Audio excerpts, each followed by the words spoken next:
Na Central Técnica Jorge Brum, transmissores Adair Ávila e Gabriel Nunes, na coordenação da... Nossa, o que é o cara embalar? Sabe a carroça do padeiro é puxada por um jumento, por um burrinho. Lá no interior era assim, e o burrinho do padeiro ia sempre também, né? Pepão, desculpe. Luciano Vargas, eu lá tasquei aqui, mesa de áudio, Sérgio Wagner, e ele gritou do outro lado lá. Serginho, essa hora deve estar em casa, virando na cama, um terceiro sono. Bom feriado pra ele, então. Luciano Vargas, o Pepão, é o nosso homem da mesa de áudio, a coordenação da Central, Davis Rodrigues. Participam o Carlos Guimarães, está aqui comigo já no estúdio, o Gutierrez Sanches e o Rafael Pfeiffer. Somos 4 hoje, 4 mosqueteiros. Por falar em mosqueteiros, hoje tem jogo do Grêmio. Então, rodada do Campeonato Brasileiro que prossegue e tem o final de semana de jogos, começou no sábado, teve domingo, tem jogo hoje. Nós vamos tratar muito disso no Ganhando o Jogo, que está começando às 11h09, a hora certa sempre do Ganhando é para a clínica do Dr. Sérgio Jankowski. E o programa é do Banco Banrisul. Banrisul Digital, tudo no seu tempo. Fala, Carlão. Coisa sucede. Bom dia. Tudo bem? Que assim seja. Vou falar bastante hoje, tá? Imagino. Falar bastante, tudo bem. Tu acha que tu vai falar? Não sei se o Gutierrez vai te deixar falar bastante. Não, o Gutierrez vai falar mais que eu. Oi, Pfeiffer. O Pfeiffer tá com uma energia tremenda pra não dizer aquela outra palavra também. E aí, Pfeiffer, tá louco bom dia, pra conversar. tudo bem? Eu quero começar fazendo uma citação especial ao Luciano Vargas, o Pepão, que já foi citado aí pelo José Aldo Pinheiro, que ontem, durante o concentração, enquanto eu passava a situação na tabela de classificação, e eu falei assim, e a Guaíba acompanha hoje, tem Flamengo e São Paulo, um jogo que o Flamengo pode ser líder, e ele deu aquele toquezinho no botão para nos chamar a atenção, e eu olhei para ele e ele fez o sinal 3-0 pro São Paulo hoje. Tava muito confiante o Pepão. Mas hoje tem o Galo ainda, né? A luta dos Colorados não terminou ainda pela... ele tá dizendo que vai dar 2-0 pro Palmeiras e chegou a interromper um gole d'água que estava tomando, como um colorado raçudo que ele não se entregou ainda. O problema do Palmeiras é que são 2 jogos pendurados, né, Carlos? Eu vou dizer uma coisa pra vocês. Bom dia a todos. O jogo de ontem, e aí a gente entra depois na dupla Grenal, dá pra falar ainda do jogo de sábado, né? Aquelas coisas que a gente tem que falar, assim, aqueles protocolos tradicionais. Mas não estamos obrigados, isso aqui não é uma ditadura, né? Não, capaz. Somos serviçais dos nossos ouvintes. O que a demanda deles é o que vai determinar o que a gente fala, como massa pensante. Bom, o jogo de ontem, cara, foi um grande tapa na minha cara, um grande cala-boca. Um grande e com muito prazer e com muita alegria e com muito entusiasmo de ter visto uma coisa que eu gosto de ver. Eu gosto de ver jogo de futebol bom. Eu tenho esse problema, eu gosto de ver jogo de futebol bom. Torcedor como massa pensante gosta também, eu sei, tenho certeza, de jogo de futebol bom. E ontem esse tapa na cara de um cara que tava batendo bastante na qualidade do nosso futebol. Eu tava batendo bastante e ontem eu fiz um grande placar Guaíba baseado justamente nisso. Olha, eu acho que a gente precisa debater as coisas do nosso futebol.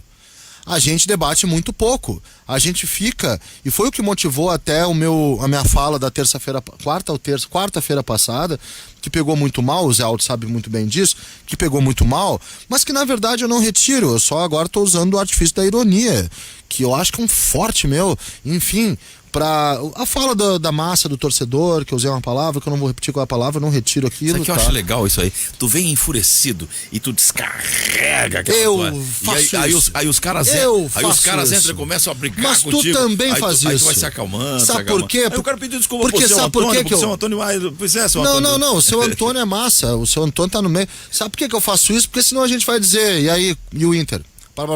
Tá, e o Grêmio? E eu quero. E eu acho que o nosso debate pode ser melhor que isso, sabe? Pode ser mais interessante, pode ser mais legal, claro que sim. Nesse senso tu tem razão. Senão a gente fica aí, e o jogo hoje? Quem é que joga? Sabe? Concordo, eu acho que mas a gente em pode verdade, ser mais legal, para ser sabe? justo com todo mundo, esse programa não faz isso. Não faz isso, não Até faz a isso. gente exagera às vezes. Embora. Fora Não. Que... Tudo. Nós somos um pouco. Claro que não. Um pouco raros. Eu ontem fiquei muito feliz com o que eu vi. Fiquei muito feliz com a performance do Fernando Diniz, muito atacado aqui. Fiquei muito feliz com a entrevista do Domenech Torrente, muito feliz. Tu ouviu a do Diniz? Ouvi depois muito a boa, entrevista né? do Diniz. A gente ontem viu um jogo com 2 treinadores de alto nível. Verdade. O Brasil tá com treinadores de alto nível, tá? O Fernando Diniz é um treinador de alto nível. O Rogério Ceni é um treinador de alto nível. São 2 treinadores que, com tempo e com uma certa dose de experiência, porque eu acho que eles ainda pecam, quando pecam pela inexperiência, por se apropriar do conceito e por levar o conceito até a última escala. Tu vê esse treinador de alto nível, o Renato foi lá e o Renato é tido por um cara meio tosco e tal. Ele deu um banho de bola no time de São Paulo. Mas é um jogo, Zé. Arbitragem e pode acontecer. Detonou com o Tricolor. Verdade, o Grêmio jogou bem aquele jogo. Jogou com 11 aquele dia. Mas o Grêmio também tem um bom treinador, né? Mas o São Paulo com o Luciano, que não servia aqui. O São Paulo com o Reinaldo, que é um lateral, que nunca aconteceu de fato na carreira. Teve na Chape, na Ponte. O São Paulo com garotos que a gente nunca vai colocar numa seleção, como Gabriel Sara, como Igor Só um Gomes. pouquinho, Guimarães. O Luciano, que não deu certo aqui, mas que isso não caia na conta do Renato, né? Porque ele teve. Não tô falando sobre isso. Eu só falei não deu certo aqui, ponto, né? Mas tudo bem, um jogador que não tem uma carreira brilhante, tá? Já jogou no Fluminense, já jogou no Corinthians, já andou pelo mundo. Não é um cara com uma carreira brilhante. Tu não vai botar o Luciano numa seleção, entendeu? E ele é titular do São Paulo, tá? O São Paulo é um time muito bem treinado, a gente tem que dizer isso. E o contra o Grêmio também era um time muito bem treinado. E esse banho de bola. Mas aquele dia não viu a bola. Eu não vejo assim. Eu vejo aquele jogo como um jogo de pouquíssima chance de gol. O Grêmio... Mas a iniciativa do Grêmio, o controle do jogo do Grêmio. O Grêmio jogou uma partida muito boa. Eles dando burdoada no Grêmio e o juiz errando. Me chamou a atenção aquele jogo do Grêmio. O Grêmio jogou muito bem aquele jogo, é verdade. Mas eu não achei um jogo banho de bola porque não tem assim muitas chances de gol. Tá? O que tem foram erros de arbitragem que poderiam ser chances de gol, ok, né? 2 pênaltis e o Grêmio jogou melhor que o São Paulo aquele jogo. Mas assim, isso não. Esse é um erro do debate também. Ontem? Porque se tu faz um gol, a arbitragem não te prejudica. Tu faz outro, a arbitragem não te prejudica. Tu começa a fazer mais, porque o adversário vai se desestruturando e vai se abrindo. Não, Zé, mas ontem, por exemplo, o Flamengo perdeu pênalti, perdeu gols, o Thiago Wolff fez defesa. Zé, ontem o São Paulo matou o Flamengo na origem da jogada do Flamengo. Sabe quem é que disse isso? E eu fiquei muito feliz também, porque quando um cara inteligente fala a mesma coisa que tu falou no jogo, pegar um pouquinho também, puxar um pouquinho pra mim também, né? Foi o Felipe Luiz depois do jogo. O que eles fizeram? Eles nos empurraram e a gente não percebeu. O São Paulo fez 2 jogadores, os 2 internos, Daniel Alves, que ficou fora da Copa. Ficou. Daniel Alves e Igor Gomes empurraram o Gerson, que é a origem da jogada, pra trás. Sabiam que ia jogar o João Gomes, que não tem a mesma qualidade do Thiago Maia. Então, deixa a bola com o João Gomes, que o que ele vai fazer é lateralizar. No que ele lateralizava, os 2 laterais, o Tietê, um meio improvisado com poder de marcação absurdo, e o Reinaldo, juntavam no Everton Ribeiro e no Bruno Henrique, que jogou muito mal, por sinal. Isso tudo formou um bloco e contava com o auxílio do Gabriel Sara e do Luciano, que voltavam. Isso tudo formou um bloco que foi empurrando o Flamengo. Tá? O Flamengo ficou sem jogada. O Everton Ribeiro não jogou. O Gerson não jogou. O Bruno Henrique não jogou. Como é que saiu o gol do Flamengo? Numa ligação direta pro do Vitinho, com muita qualidade. Joga muito, claro. Resolver. Foi a única chance. O Flamengo conseguiu atacar? Óbvio que o Flamengo conseguiu atacar. Teve 2 pênaltis. Também é verdade que existe um componente, um elemento mental. Quando tu perde 2 pênaltis, o goleiro pega e tu fica meio atordoado. Acontece. E tomou mas um não gol de lançamento do goleiro. Mas não é. O gol de lançamento era a única alternativa que o São Paulo deixou pro Flamengo.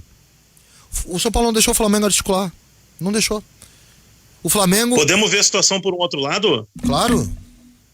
O Flamengo é um baita time de futebol. O Flamengo tem grandes jogadores. O Flamengo é um time mal treinado. Não acho, Pfeiffer. Eu acho muito mal treinado. Eu acho que ele tá num processo de transição. Acho que ele tá mudando o jeito de jogar. Mas, claro, eu não sei se o Domenech vai dar, assim, digamos, títulos ao Flamengo, e até se espera, né, pelo investimento que tem. Mas eu acho que é um time em transição, modificando um pouco a maneira de jogar, mas ainda assim com a sua força. Claro, o Flamengo é um time que se sobressai pelas suas individualidades, aí é que tá. Os caras são muito bons. A comparação fica muito difícil, porque no ano passado o Flamengo voou de tudo que é jeito, e aí a gente vai ficar, né, comparando. Eu ainda não digo que o Domenech Torrent é um grandíssimo treinador, até porque ele tem uma carreira nova. O Flamengo é bem treinado, gente. Exato, de treinador. No entanto, eu vejo coisas boas nele. E gostei, me chamou a atenção também ontem o Fernando Diniz falando sobre ele, sobre o Domenech Torrent. Falou que o Diniz, se não me engano, tem formação de psicólogo, não tem? Sim, ele é psicólogo. Ele disse que tem pessoas que demora pra gente conhecer, né? Num primeiro impacto, depois conhece melhor e tal. Ele disse que o Domenech, já pela simpatia, pela maneira como se tratou, pela maneira como ele se portou à beira do gramado, ele disse: estamos com uma pessoa, um profissional sensacional para trabalhar no Brasil.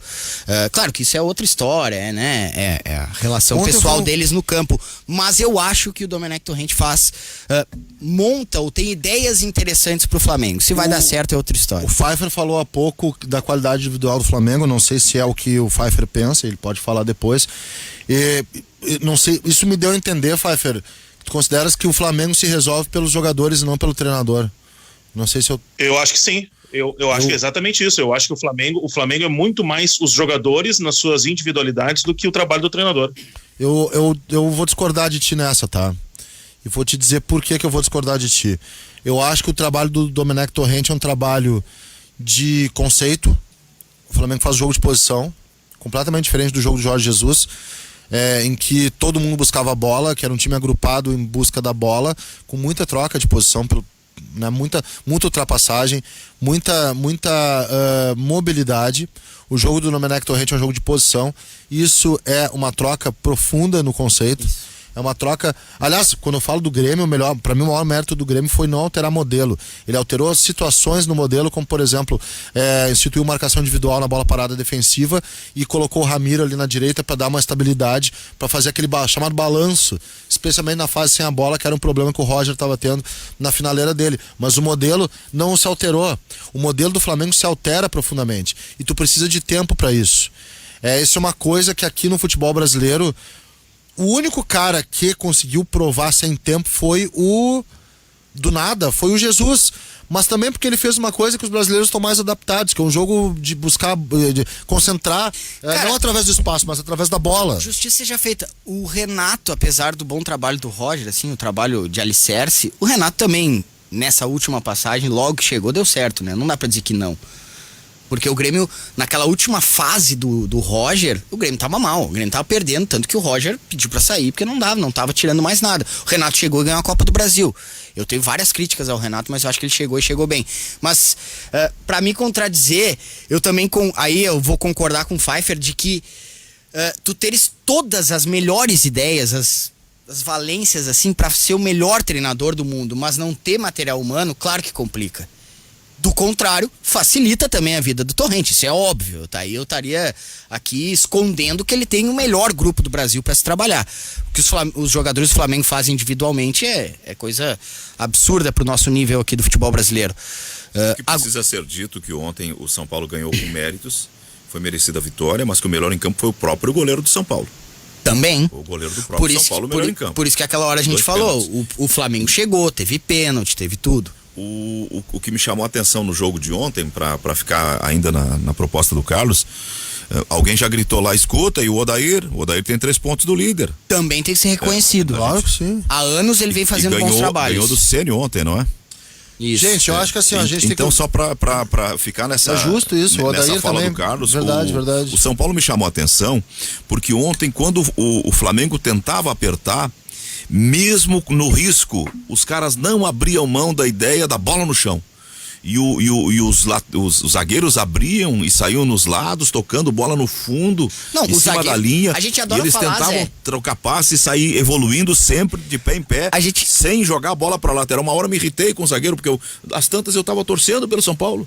A gente adora falar, né, zagueiros construtores, e eles existem, mas eu acho que a função deles com os times ou com o que a gente tá acostumado no futebol se limita até certa faixa do campo. Eles são construtores, claro, eles iniciam a jogada, eles participam, dependendo do modelo de jogo, participam ainda mais. Só que no Brasil, eu nunca vi zagueiros participando tanto da fase ofensiva como os 2 zagueiros do São Paulo. E um partidaço do Daniel Alves e uma coisa que chamou a atenção no São Daniel Paulo. Alves corre 12 quilômetros por jogo e a gente acha que ele tá velho, que não sei o quê. Eles Ficou fora da antecipam Copa, o cara, né? e eles não é aquela coisa desesperada pra tentar dominar a bola. Eles dão um toquezinho pro lado porque eles sabem que alguém já vai estar passando. E isso é bem claro que é um trabalho que é preparado antes. Eu acho que eles vão tocando pros lados e alguém tá passando, e já tocando pro lado e alguém tá passando. Outra coisa... Me chamou muita atenção nessa aproximação como jogou o São Paulo ontem. Dentro desse debate, tá? Eu acho que é permitido... Porque, de novo, aí já vou fazer o link com o sábado. De novo, vou falar do pessoal que pensa de novo. O Pfeiffer sentiu isso lá do lance do Gastão Ramírez, né? Sim. Tu tem que dar razão pra mim. Eu sei que tu acha que eu tenho razão. Sim. Haja Mas UFC, eu nunca violão. falei nada ao contrário. Ô, Pfeiffer, Eu sei que tu não falou nada ao contrário, é verdade. Pfeiffer, haja treino, UFC, violão e tudo mais que tu gosta pra aguentar esse tipo de coisa, né? O cara tá um não, é mês. brincadeira. O cara tá um mês detalhando tudo que tá acontecendo. E eu de férias acompanhando no Twitter. Não, mas é o... Aí chega os loucos, começa a incomodar porque não vai dar certo. Que culpa, que participação tem o repórter em negociação? É inacreditável. Mas é o perfil com a bandeira do clube lá que sabe. Aliás, tem um cara que eu vou pegar ainda. Mas voltando à vaca fria, do Inter e Corinthians, depois do jogo, análise sobre o Kudê de novo ficou aquela. Que se acadelou, que tem bruxinho, que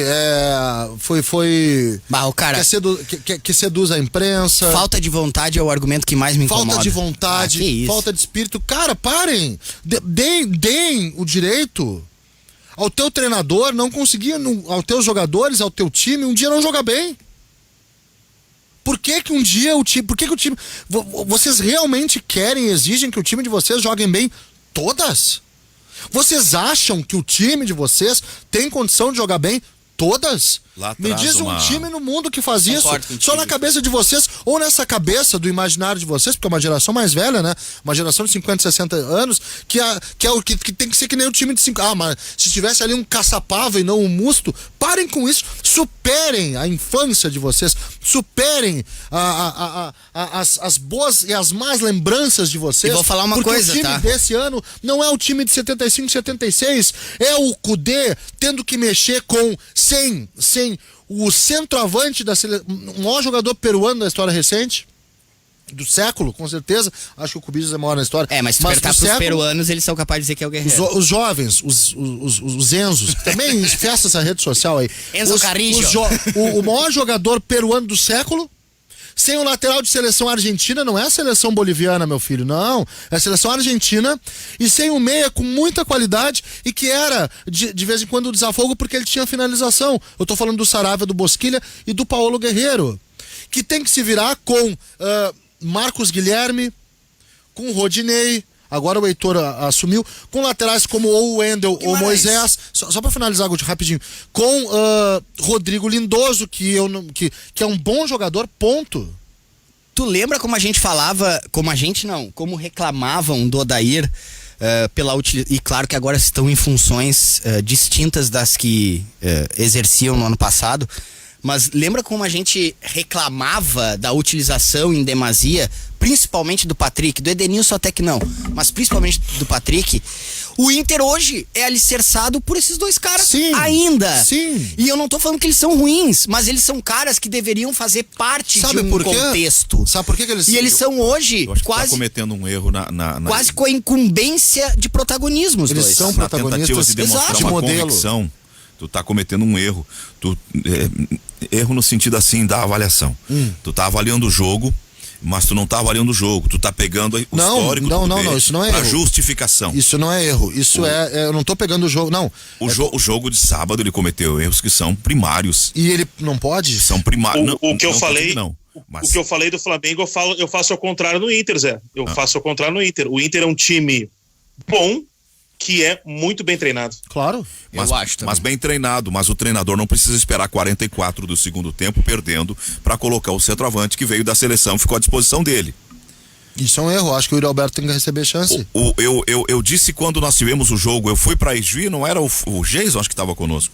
Digo, o time do Inter é um time diferente do ano passado, mas ele vai se incomodar em alguns momentos.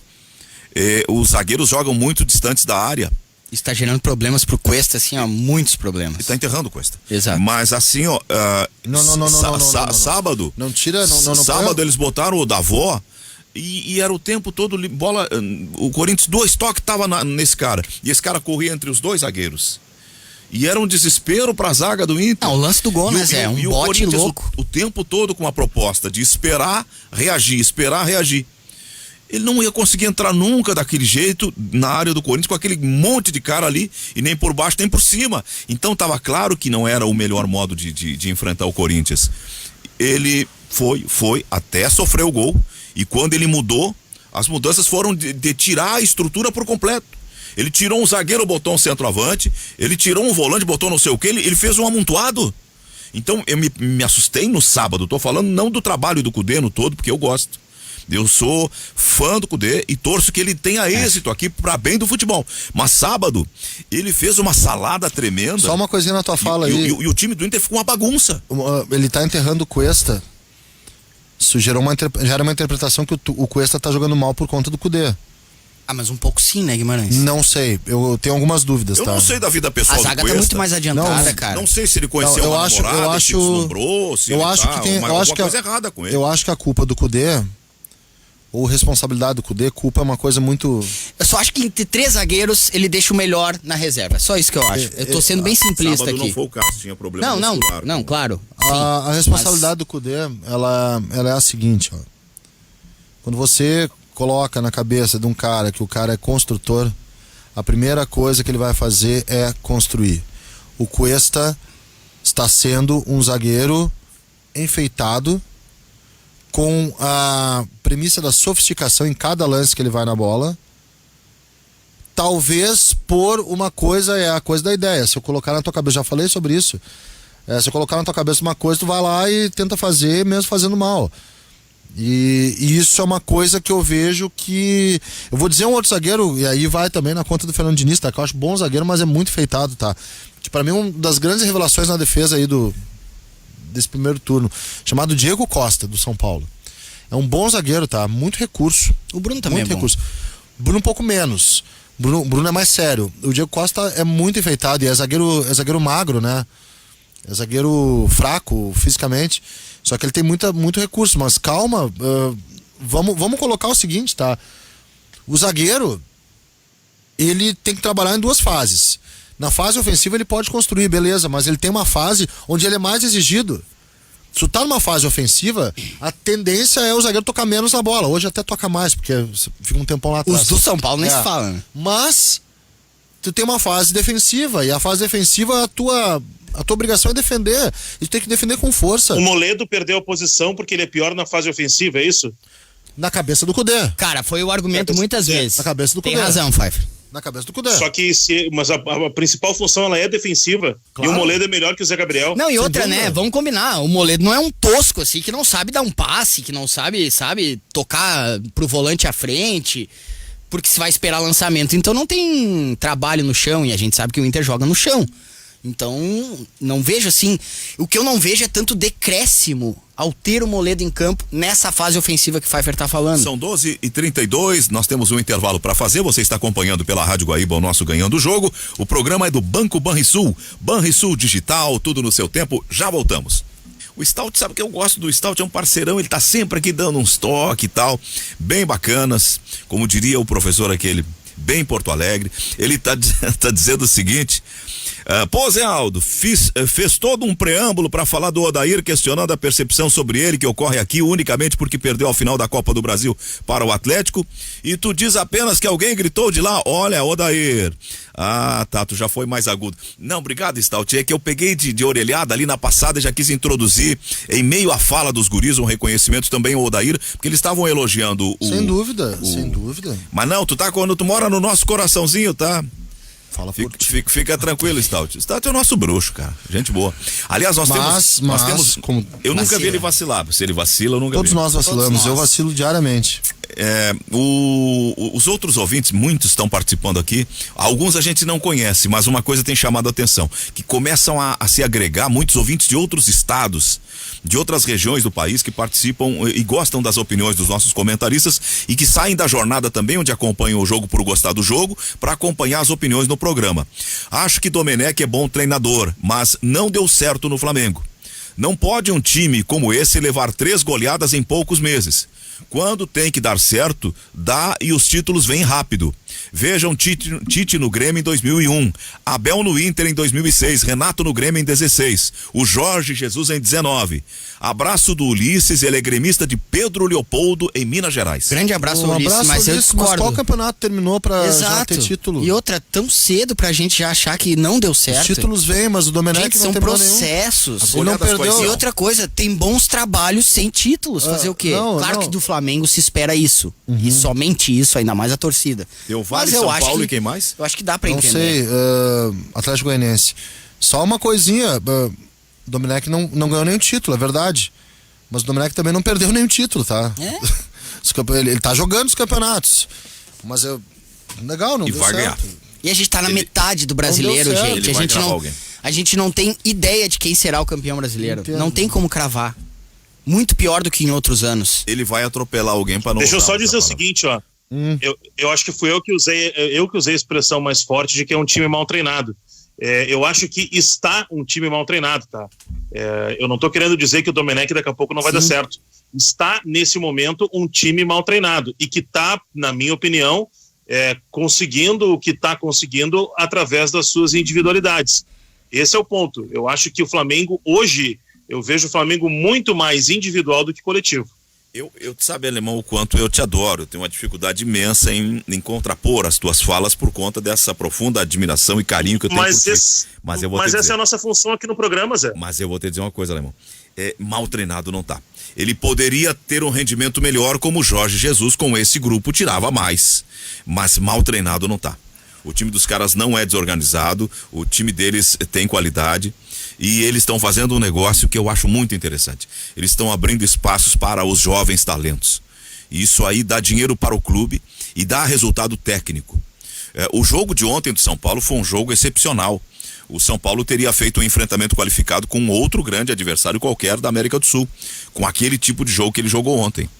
Porque não era apenas um jogo leve. O São Paulo, há bem pouco, era um time que tocava a bola de forma assim, descomprometida, descompromissada, jogando pelo jogar. Ontem não. O que deu de trombada, matando a origem do passe do time do Flamengo, o Daniel Alves, o que ele se estranhou com o volante do Flamengo, o Gerson, porque o Gerson gosta muito de ganhar no grito também e na abraçada. Ele é um cara fortão. E aí ele tenta levar na base do sou mais forte, vou eu. Só que o Daniel Alves encarou ele ontem. E encarou não apenas na questão física, na questão da personalidade. Teve uma hora que o Gerson veio e disse, eu sou mais eu. E ele ameaçou, vamos lá. E o cara foi e ele saiu pelo outro lado. Ele deu um drible de corpo no Gerson, que é um baita de um jogador, para mostrar eu também sei fazer. Não é só no grito. Então, Daniel Alves tende a crescer muito com esse crescimento do São Paulo agora. Eu acho que o São Paulo ontem jogou um partidaço. O próprio Diniz foi perguntado, foi a tua melhor partida no comando do São Paulo? Ele disse, pode ser, mas eu também acho que a gente fez grandes partidas contra a LDU, que o São Paulo venceu por 3-0 no Morumbi, e que ele disse que não tomou nenhum chute dos equatorianos, e também contra o Palmeiras, que era um tabu, não ganhava na Arena, não ganhava no Allianz Parque, e conseguiu ganhar. Tem jogos interessantes. Eu, antes das férias, lembra, Guimarães, a gente fez o jogo aqui, Curitiba e São Paulo. Foi um 1-1 e a gente, o São Paulo... Só que, ao mesmo tempo, eu falava, tem coisas interessantes nesse São Paulo. Primeira delas, a maneira que o São Paulo se posta nessa fase ofensiva dele, bem adiantado, com os zagueiros, todo mundo adiantado, e com um Tietê tentando auxiliar, assim, armar bem as jogadas de São Paulo e variando as jogadas. Mesmo assim, claro, faltaram algumas coisas. Mas eu acho interessante esse trabalho de Diniz. E a prova de que se tu der um tempo, se tu tiver paciência... Claro, tu não pode ter um prejuízo assim, absurdo e achar não, mas ele vai ter que ter sequência, né? Tem que ter respaldo, vai tem que ter calma. Sequência de outros Uma coisa jogos que eu bons achei... pra gente se certificar, se concluir, fechar que o time de fato evoluiu. Um movimento importante que eu achei da diretoria de São Paulo, e também não dá pra também aqui ficar... defendendo ou elogiando muito a diretoria, porque ficou aquela coisa de que se perder para o Atlético Goianiense vai ser demitido. Então também não são santos, nem muito modernos do ponto de vista de condução dos trabalhos. Mas não demitiu com a desclassificação na Libertadores. E queira ou não queira, foi vexatória a participação de São Paulo na primeira fase, ou na fase de grupos. E não demitiu. E tá aí os frutos. O que se fica vai dar claro... frutos pra título, ou se o São Paulo daqui a pouco vai começar a cair, a gente vai dar com os burros na água, é outra história. Mas hoje o trabalho se mostra que valeu a pena esperar e dar mais tempo pra ele trabalhar. O que fica claro é que se o São Paulo estabilizar jogando nesse nível, nós vamos ter um campeonato dos melhores dos últimos tempos. Porque nós vamos ter o Galo, o Flamengo, o Atlético... O Inter, que nós temos que reconhecer com o grupo que tem, com a qualidade do grupo. Em termos de disputa de título, né? Sim, com mais gente disputando e com a tendência de qualificar o nível da disputa. Eu acho que sim, mas eu acho também que a gente está entrando num processo que vai ser irreversível, que é o distanciamento entre o primeiro bloco e o último bloco, tá? Tu chegou a ver um pouquinho de Goiás e Vasco? Ah, não, mas aí forçou um pouquinho Rapaz a nossa amizade. Céu, é um nível assustador. Até a frase do Luiz Antônio Simas, que é um grande pesquisador, um baita cara, que é o seguinte, o que ele falou é o seguinte, ó, Goiás e Vasco não é caso de PROCON, é caso de ocorrência policial. Tem que fazer um BO para esse jogo. De tão ruim que foi. Mas tão ruim. O problema do Brasil, da Série A, é que tem muito time ruim. Mas ruim mesmo. Mas isso acontece. Mas dói. Não, mas isso acontece. Tem um tu nível. Pega os dois da lanterna do Espanhol jogando um contra o outro. Claro, é verdade. Tu não fica na frente da TV. É verdade, tu não fica na Cara, a frente da TV. atuação do Bragantino, que o Grêmio pega hoje, a atuação do Bragantino contra o Palmeiras na Copa do Brasil, lances Mas assim, tem, de trapalhões até. Tem times muito ruins, tá? Acho que eu vou pegar por esse lado positivo, assim, tu é um positivista, né? Tu és um positivista. Em qual dos sentidos? Tu é positivista, eu sou niilista. O Luiz Magno, que não tá no programa, por exemplo, é um hedonista. Nós temos essas características. Ele o Luiz Magno é um hedonista. Tu és um positivista, eu sou niilista. E eu vou dizer o seguinte... No sentido da abordagem da vida, eu procuro ter uma abordagem positiva das coisas. Sempre não, mas acreditar no possível, mas tu tem o positivismo... Não o positivismo no sentido escrito, da positivação de regras.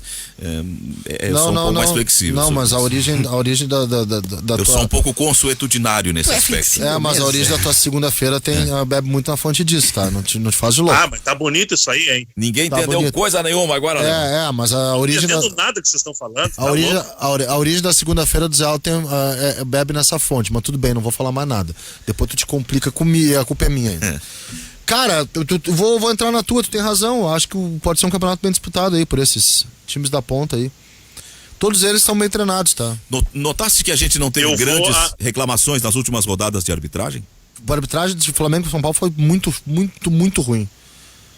Cheio de lance torto, cara nervoso, acelerando o jogo, enchendo o saco, incomodando. Mas influenciando no resultado?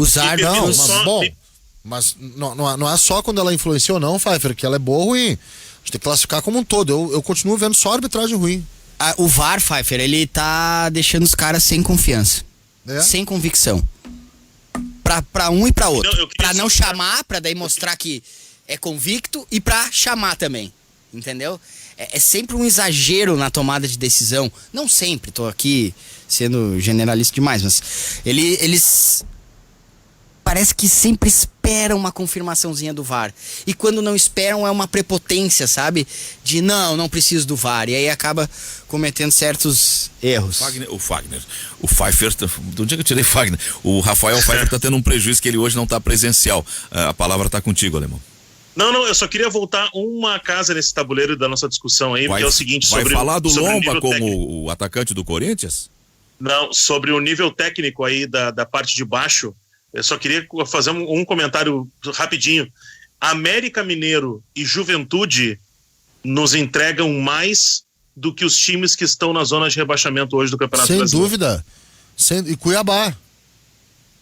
O Cuiabá eu confesso que eu não vi muito, então eu vi a Chape sei e gostei que tá com também. uma boa campanha. Chapecoense também é um time bem interessante, mas principalmente América Mineiro e Juventude, que foram os times que eu mais vi, eles entregam muito mais que Goiás, que Curitiba, que o próprio Bragantino, que Atlético Goianiense, eles entregam muito mais do que esses times.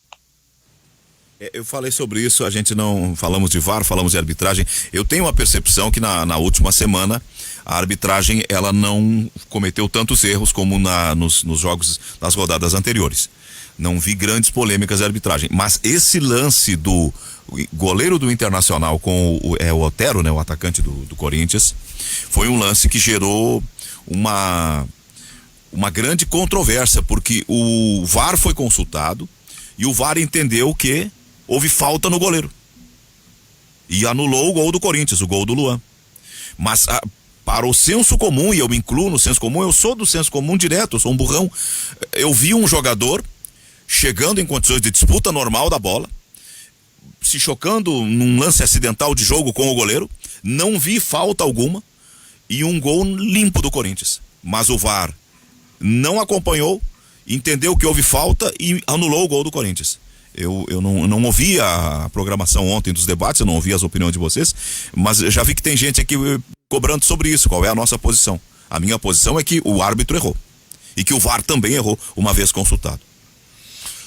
Eu acho que o lance de arbitragem, o Guti falou sobre sem confiança, mas também é uma questão de qualidade, tá? Eu acho que baseado na qualidade, porque né? não é só confiança. Porque na Europa os caras desempenham melhor isso. Os árbitros essa relação com os árbitros estão acelerando os jogadores, estão deixando os jogadores nervosos, estão deixando os jogadores, assim, sabe, mais atucanados dentro do jogo. Quando na verdade eu acho que a função do árbitro é acalmar o espetáculo, é deixar o espetáculo fluir. Ele não. Tem muito árbitro, né, tentando chamar para si um protagonismo que não lhes pertence. O árbitro não é protagonista do jogo. Protagonistas são os jogadores. Perdão, cara, só corrigindo, a pessoa está dizendo não foi o Ramiro que disputou a bola, isso, não foi o Otero. Isso. O árbitro toma para si um protagonismo. O árbitro, agora tem árbitro com estilo, eles gostam de ter estilo também, né? Eu tenho o meu estilo. Que estilo, cara? Para! O estilo vai matar a gente, vai matar já tá matando a gente. Todo mundo quer imprimir um estilo, uma árbitro marca. autêntico. Um árbitro autoral. Eu sou só autoral, é autêntico, né? Mas isso é uma marca desse tempo, né, Mas cara? são mediadores, né, Zé? Boa, agora tu veio, gordo. Agora tu veio. Mas são mediadores, né, cara? Exatamente. Muito bom. As pessoas gostam de ser autorais, isso, diferentões. Isso. Uma indireta pra mim, mas gostei. Gostei, porque eu sou assim. Não, cara, para com uma isso. Uma marca da pós-modernidade, exatamente. Agora tu veio, gordo. Não tem a ver com... Tem um jeito das pessoas de serem, só que eu acho uma crueldade com as arbitragens, porque a gente fica aqui sentadinho, depois que reviu, olhou, reexaminou, diligenciou, mandou voltar, travou 10 vezes, fecha uma opinião e destrói com a vida dos caras. Os caras estão ali no instantâneo. Essa agressão. Mas eles foram treinados para isso, Zé. Essa agressão eles foram trabalhar. Eles foram treinados para isso. Alemão, treina um ser humano para brigar com a máquina. Zé, e não é uma máquina só. São 16 máquinas filmando de todos os ângulos. Zé. Olha, o humano tem limitações. Olha só, o futebol. Mas a função dele é essa aí, Zé. O futebol, Pfeiffer, ele é um lance que desperta a paixão da massa pensante, tá? Eu não ouço nenhum crítico dizer, é isso. Zé, momentinho que eu vou olhar na televisão e depois eu tenho a opinião. Aí, pau no árbitro. Depois que deu, aí ele teve certeza e tal. Tu tá enganado. Tu tá plenamente enganado. Posso sim, eu não sou perfeito. Claro que não, eu também não sou. Mas eu acho que, inclusive, em tentativas que eu tive de humanizar o árbitro e falar sobre isso, eu vou dizer, então, a responsabilidade maior é de quem não prepara o sistema, não prepara os caras para que eles tenham uma qualificação. Não são profissionais, não são cobrados como profissionais. Cara, uma coisa é tu ser cobrado como profissional, outra coisa é tu ser cobrado como amador. Tem CEP isso, inclusive. O profissional, quando ele tá dentro da atividade dele, remunerado, e com carreira, e com base, e com treinamento, não treinamento por conta, com um centro de treinamento, ele seria diferente, eu não tenho dúvida nenhuma disso. A arbitragem brasileira quer mudar? Beleza. Acabou o fato do cara ser o personal trainer de tarde e ver ali, enquanto ele tá orientando alguém que saiu a escala, ele recebe ali a escala. Depois de amanhã tô aqui, vou ter que ir pra Recife pra fazer esporte e Flamengo. Isso é outra coisa que tem que mudar também, né? É uma... Vamos terminar o treino que eu vou ter que me preparar, não imaginava essa escala. É uma liberdade de clubes, de árbitros, de CBF, de trocar de árbitro, sabe? A gente também fica nessa coisa meio nebulosa, assim, e aí é time que quer anular jogo, e aí vai pra nota oficial e explica e briga, e aí a gente aqui com a cultura do futebol concorda de que é preciso firmar território. Eu discordo, eu sei que eu sou, como diz, diferentão nesse quesito. Eu acho que a maioria pensa que tem que ser assim mesmo. Eu acho que a gente tem que, primeiro, dar mais tranquilidade aos árbitros, dar mais atenção oficial, como disse o Guimarães, dar um profissionalismo a eles. E concordo contigo, né, Zé? Não dá pra gente execrar os caras, os profissionais, né? Parece que a gente... Eu chamo de profissionais, mas no papel eles não são. Ganham mais que os profissionais de outras áreas. Eles não ganham mal, claro. Sendo amadores, ganham mais que todo mundo, mas assim... Tudo bem, mas olha só... Mas tinha que ter uma relação profissional. Tu tem alguma atividade amadora? Tu? Não, nem informal, tudo é dentro do vidrinho. Tá, eu tenho. Eu participo de coisas... E tu tem 17 câmeras te fiscalizando e mais a imprensa te dando pau. Não, vou falar um negocinho desse tamanho pra depois amplificar, tá? É diferente, óbvio que é diferente, tá? Não tenho, mas eu tenho um bom número de seguidores, sou xingado todos os dias. Tem preparação pra isso? Não sei, tu pode ler aí, tu pode sortear, inclusive na tua interatividade, xingamento pra mim e pra ti. Pode sortear aí, não é? Não é verdade? Eu não tenho 17 câmeras me fiscalizando, mas eu tenho um bom número de ouvintes que, de certa forma, também me fiscaliza, Zé. E tu não tá prestando atenção no que eu vou falar. Eu tô. Não tá. Vamos de novo, tá? Eu não tenho 17 câmeras me fiscalizando, mas eu tenho um bom número de ouvintes que me fiscalizam, não é verdade? Sorteio todos nós. Todos nós, é verdade. Sim. Então tá, não é a mesma proporção? É que o que eu tô notando assim, ó. Nós engatamos uma marcha e quando os árbitros erram, pau nos árbitros. Pau na gente quando a gente erra. E quando tem uma média de acertos razoável, não tem o reconhecimento aos árbitros. Não tem Não fizeram mais do que a obrigação. Igual a gente, Zé. É um negócio maluco. É igual a gente. Nós recebemos elogios. Não, muito pouco. Perto dos xingamentos é muito pouco. Quando que recebemos? Quando? Tá louco? Claro. E tem outro detalhe. Lê um pau na gente aí. Lê um pau na gente. Tem outro ponto. Eu sei que ele queria estar no debate agora, por isso que ele me mandou um recado aqui. Tá? Ele tá se coçando em casa, louco para estar no debate. Os árbitros também tem uma turma que tá sentadinha no ar-condicionado, com as câmeras, para eles acertarem. O VAR também tá tranquilinho, sentado na frente da TV, e o VAR tá errando. Abraço, Luiz Magno. Abraço pro Luiz Magno. Só uma coisinha, gente, tá? Da mesma forma que eu acho que o problema da arbitragem é um problema de organização, de sistema, ou seja, eu acredito que eles foram... Tu quer parar de responder pro cara? O cara me chamou de cínico, tu quer que eu fique calado? Não, responde. Então vamos falar, vou falar. Meus ouvintes não, responde. Vamos falar nós aqui. As pessoas às vezes. Mesma cara, coisa que só que o seguinte, as pessoas às vezes confundem o direito de discordar com o direito de ofender. Vocês só são atacados por pessoas diferentes, mas é a mesma coisa. Do mesmo jeito que tu tá falando do árbitro, eu acho que tu tem razão no ponto de vista humano, tá? É o que acontece com a gente. Sabe qual é a diferença? A gente é remunerado e de certa forma preparado ou não para responder. Os árbitros não são preparados para isso. É aquilo que eu falei, o cara tá dando lá uma aula na academia, chega a escala por WhatsApp e ele pensa, cara, sábado vou ter que ir pra tal lugar, vou ter que ir pra Porto Alegre, sábado. Cara lá o Caio Max, lá do Rio Grande do Norte, cara, tem que ir pra Porto Alegre, sábado. Ô Gutierrez, sabe aquela aula que a gente marcou na sexta-feira? Transfere, tá? Não vou poder porque eu tô em Inter e Atlético Goianiense em Porto Alegre, tá? Remarca. Eu vivi isso. Remarca porque eu não vou poder fazer, tá? Quando é que tu pode? Tem que ver a minha escala da CBF. Eles não são eles ganham pra fazer jogo, ganham, mas eles não têm uma preparação. A gente aqui tem uma preparação, tem um guarda-chuva. Eles não têm esse guarda-chuva. Então, não é pobrezinho dos árbitros, não. É o sistema que tá errado pra mim. Tem agora a sequência da propaganda política obrigatória.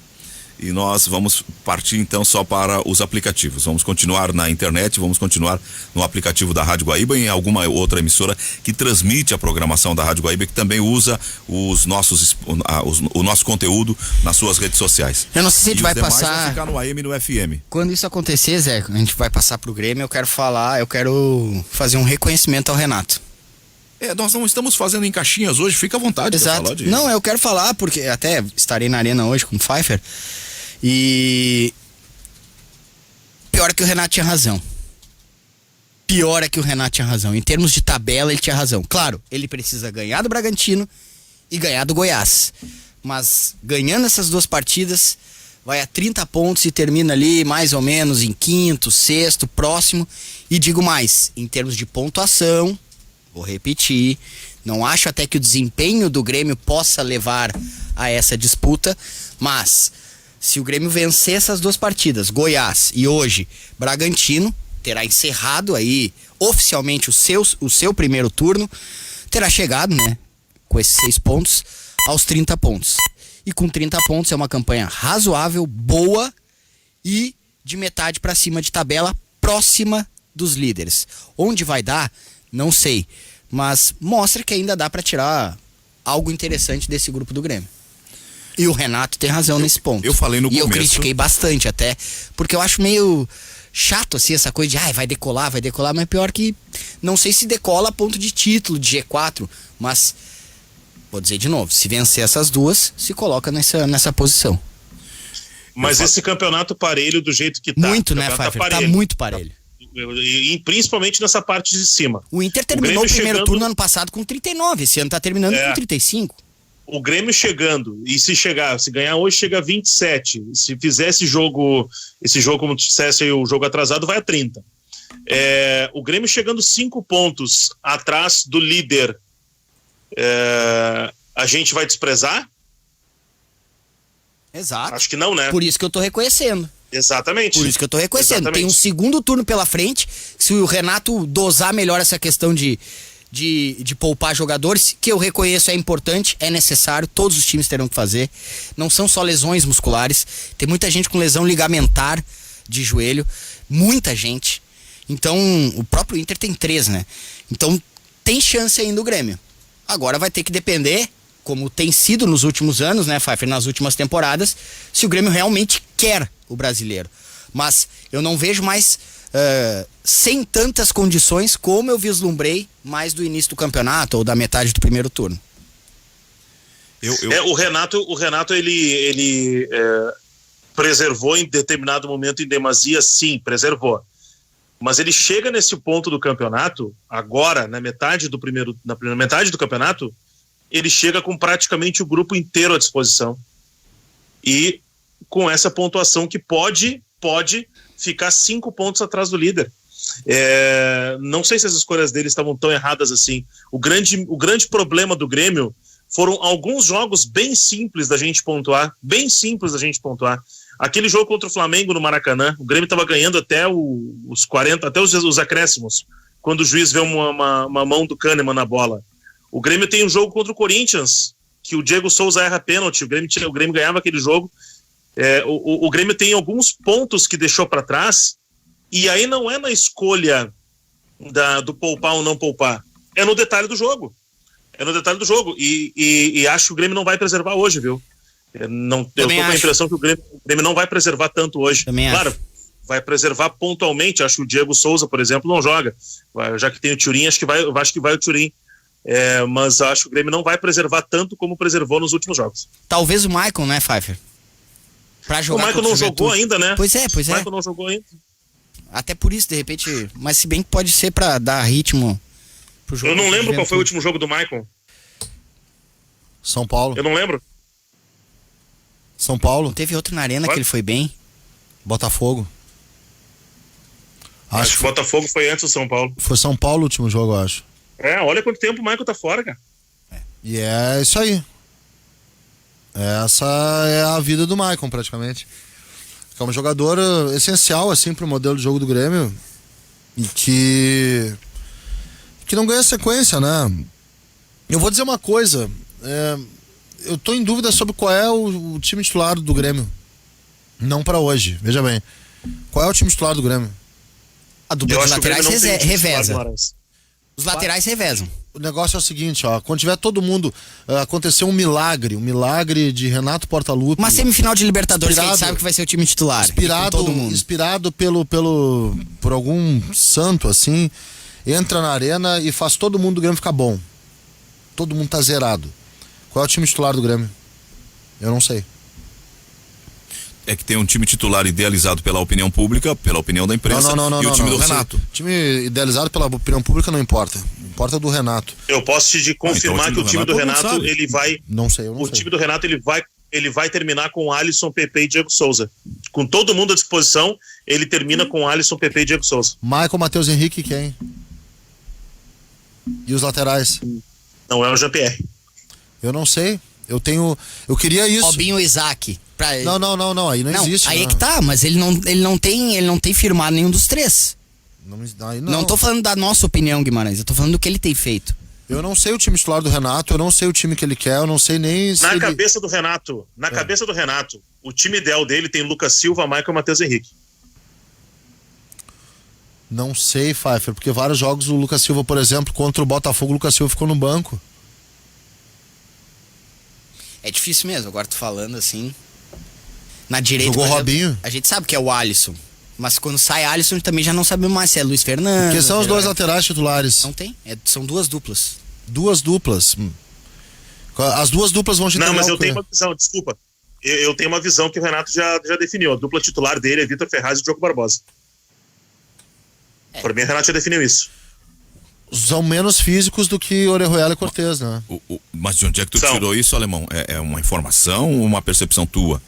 Percepção é só tu ver quando, Mas faz os sentido. jogos em que eles são escalados. É, nos jogos mais Olha, importantes. os jogos mais importantes são Verdade. escalados Vitor Ferraz e Diogo Barbosa. É que tem vários Eu acho uma jogos injustiça com o Orejuela. que o Lucas Silva também ganha condição de titular. Eu acho uma certa injustiça Mas com o ganha- Orejuela. Eu ganha entendo o pela argumento, falta de saúde do mas... Michael.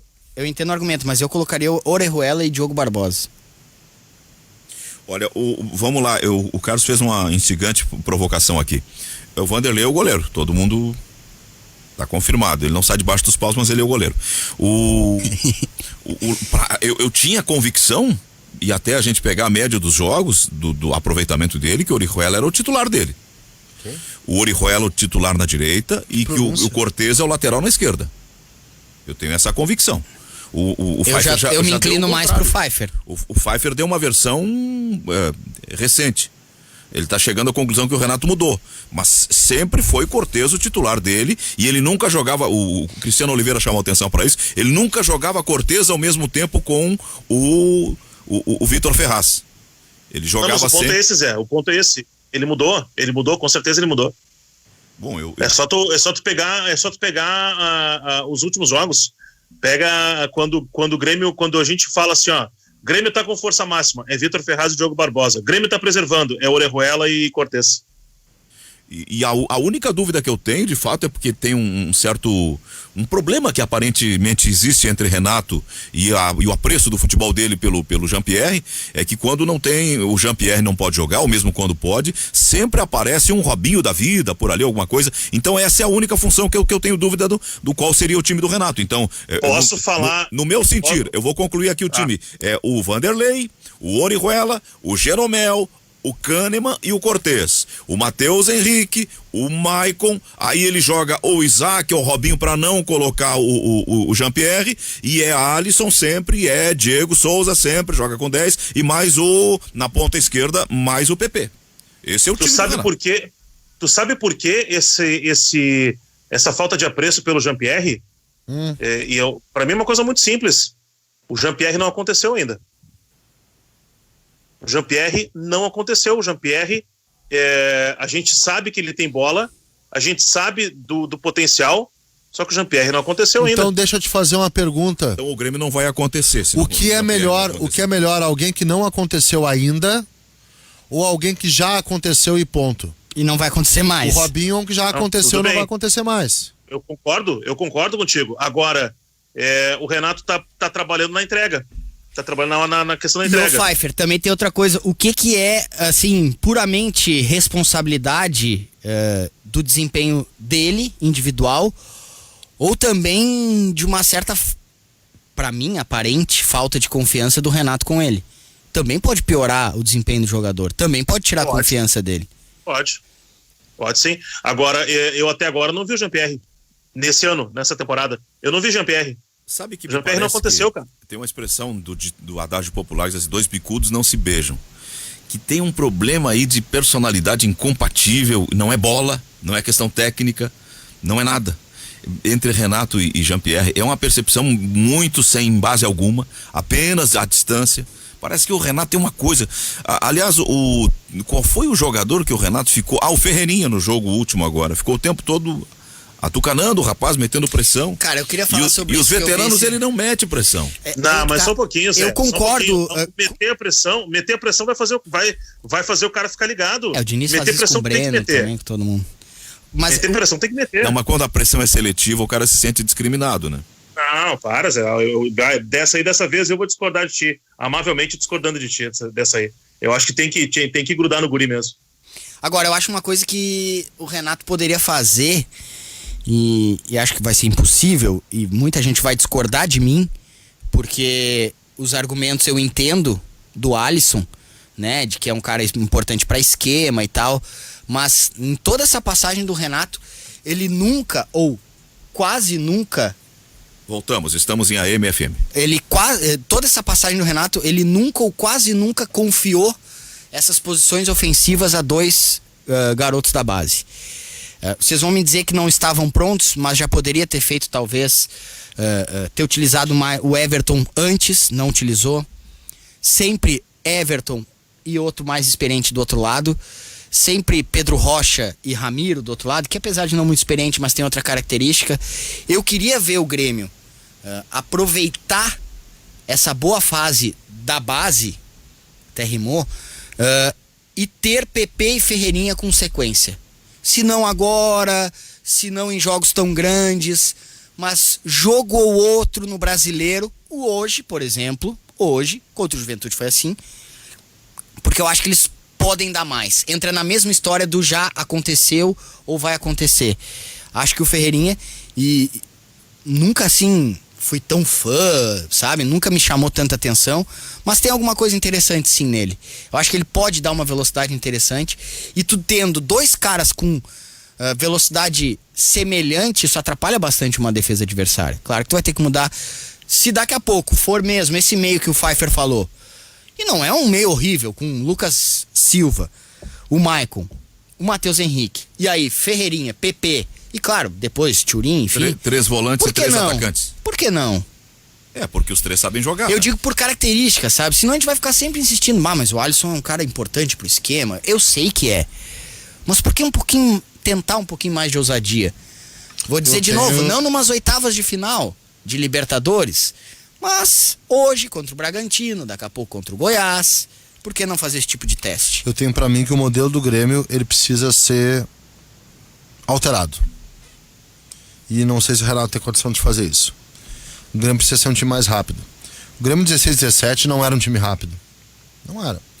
É um time que circulava a bola, detinha a bola e no momento certo dava aquela especulada cirúrgica pra marcar ou pra matar. A bola era rápida? A bola era rápida.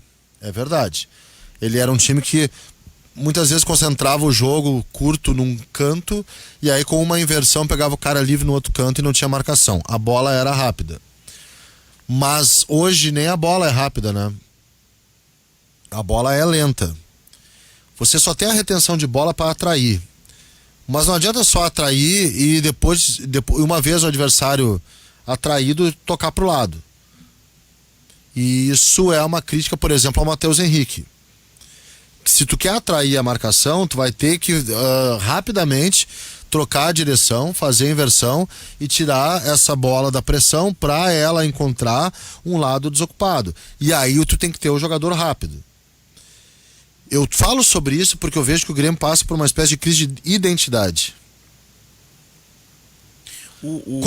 Sabe o que é uma crise de identidade? O que é identidade? Como que a pessoa é? Eu pergunto a vocês, garotinho, como o Grêmio joga? A gente não vai conseguir resolver isso aqui. Como o Grêmio joga hoje? Pergunta ao ouvinte, como o Grêmio joga hoje? A gente não vai conseguir resolver isso aqui. Tu não sabe se o Grêmio é o time da circulação, que faz aquilo, faz quando tem o Maicon. Tu não sabe se o Grêmio é um time de contra-ataque, faz quando dá pra fazer. Tu não sabe se o Grêmio é um time que de propósito atrai pra poder responder. Tu não sabe se o Grêmio é um time que joga só de bola alta, joga só de ligação direta, porque ele faz tudo e não faz nada disso num jogo. Ele é capaz de fazer tudo isso num jogo, capaz de não fazer nada disso num outro jogo. E eu acho que um time tem que ter identidade. Eu vou te perguntar do Inter, tu vai saber me responder como o Inter joga. Eu vou te perguntar de qualquer clube, de qualquer time mais organizado, enfim, tu vai dizer como joga. São Paulo, a gente sabe como joga. Pode errar, mas a gente sabe como joga. Nem que seja o Atlético Mineiro, bola, a gente sabe como joga. Da bola, quantas vezes já não tivemos time assim, né? Da bola pro o Barcelona do Valverde na época, dá a bola pro Messi que ele resolve. É um jeito de jogar, vai lá. Qual é o jeito do Grêmio jogar? O Grêmio tá numa transição. Carlos de novo propõe uma coisa bem instigante. Ele entende que o Grêmio não tem uma forma. Uma identidade. E eu penso exatamente o contrário. É que é difícil compreender que um time que joga dentro do modelo do Grêmio e ganha do jeito que ele ganha, ganhe sem ter forma. É possível ganhar sem ter forma. Sem ter identidade. Tu tem jogadores ali dentro, Zé. Os jogadores resolvem as coisas. O Grêmio tem uma identidade, que é a identidade do Renato. Qual é a identidade? O Renato sempre foi esse cara. Por um tempo ele até andou diferente, mas sempre foi esse cara de jogar com um time com cautelas. Com um time em que, se tiver que ganhar de 1-0, segurar o adversário, ele não se incomoda. Ele não é um cara que queira dar espetáculo. Tá, ele não é um cara que queira dar show. Vou te contrapor. Ele quer competir e ganhar. Como tu explica? Um time com cautelas pressupõe cuidados defensivos, correto? Como tu explica a defesa Jeromel e Kahneman ser a mais exposta do futebol brasileiro? Porque ele confia na qualidade dos zagueiros. Beleza, essa é uma resposta. Isso não é uma cautela, isso é um risco. Mas olha, eu entendo o que tu tá dizendo. Tu tá querendo mostrar os defeitos. E eu tô te dizendo que de um jeito, com defeitos, ele tem uma Não tô querendo te mostrar os defeitos. Eu tô querendo te apontar lacunas numa formação de identidade que eu vejo no Grêmio. Cautela pressupõe cuidado defensivo, estabilidade defensiva, preenchimento defensivo. Como explicar o fato de que Kahneman e Jeromel duelam com os atacantes adversários? A minha explicação é a seguinte: é uma defesa super exposta por conta de sim, pode ser uma confiança exagerada tanto que neles. Quando estão os outros, eles tomam vermelho. Pois é, então isso aí não é cautela. O nome disso é buraco. Não, isso é identidade. Ele tem uma identidade. Como é que o Grêmio faz gols?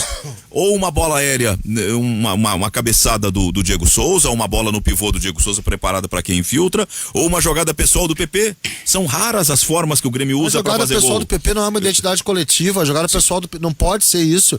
Não é uma identidade coletiva, é uma resolução de momento, como era no passado. Só que no passado a gente meio que tapava os olhos, porque tinha um cara melhor que o PP, que resolvia mais que o PP, e que é um jogador de seleção, que é o Everton.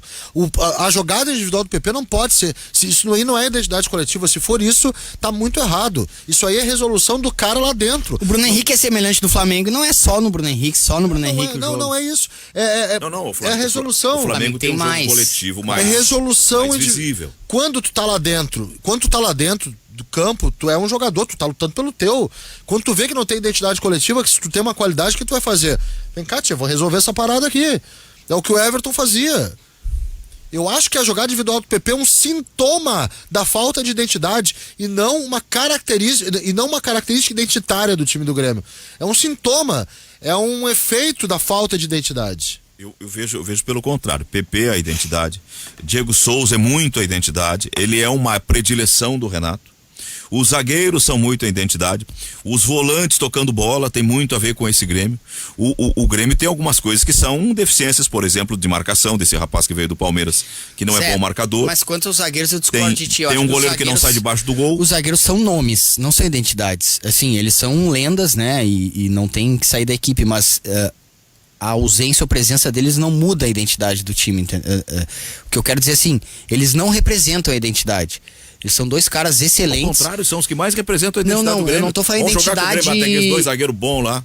Mas eu não tô falando identidade do modelo, do jeito de jogar. Eles são a identidade do sangue, da camisa, da idolatria e da excelente qualidade individual de cada um deles, né? Mas teve épocas, por exemplo, que o Grêmio estava expondo os dois. Eu vou usar Eles estavam sendo expulsos o tempo inteiro. Eu vou usar o que disse quando o Pfeiffer falou assim, ó, Flamengo é mal treinado.